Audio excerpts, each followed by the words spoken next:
পশ্চিমবঙ্গে বিধানসভা নির্বাচনের আগে ভোটার তালিকায় একটি বড় সংখ্যক ভোটারের নাম বাদ চলে যেতে বসেছে। পশ্চিমবঙ্গে মোট ভোটারের সংখ্যা ৭,৬৭,৩৭,৫২৯ জন। তা থেকে এসআইআরে খসড়া তালিকায় নাম বাদ পড়তে পারে ৫৮,১৭,৮৫১ জনের। সবচেয়ে বেশি নাম বাদ পড়তে পারে দক্ষিণ চব্বিশ পরগনায় ৮,১৬,০৪৭ জনের। তারপরেই বিশেষ করে কোচবিহার ১,১৩,৩৩৫ জন। দার্জিলিং বাদ পড়তে পারে ১,২২,২৭৪ জন।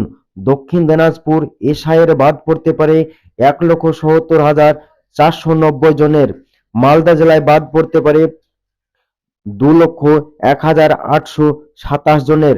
মুর্শিদাবাদে এসআইআর নাম বাদ পড়তে পারে ২,৭৮,৭০৬ জনের। নদিয়া জেলায় বাদ পড়তে পারে ২,১৬,৫৭৭ জনের। হাওড়ায় বাদ পড়তে পারে ৪,৪৭,২৪০ জন। খোদ মুখ্যমন্ত্রীর কেন্দ্রে বাদ পড়তে পারে ৪৪,৭৮৭ জনের। এইরকম ভাবে সর্বমোট এসআইআর বাদ পড়তে চলেছে ৫৮,১৭,৮৫১ জনের। নির্বাচন কমিশনার এই বাদ ৫৮,১৭,০০০ এই চারটি ক্যাটাগরিতে দেখিয়েছে। এই চারটি ক্যাটাগরির মধ্যে নিখোঁজ ভোটের সংখ্যা ১২,১০,৪৩৪ জন। মৃত্যু ভোটারের সংখ্যা ২৪,১৯,১৫৮ জন।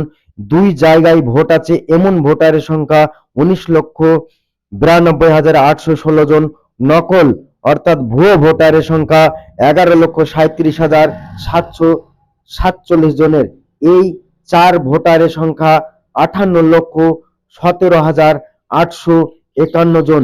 এইভাবে আগামী ১৬ তারিখে এই খসড়া তালিকায় এই নাম বাদ পড়া ভোটারের তালিকায় আসতে চলেছে বড় সংখ্যক পরিবর্তন আগামী বিধানসভা ভোটের নির্বাচনের আগে।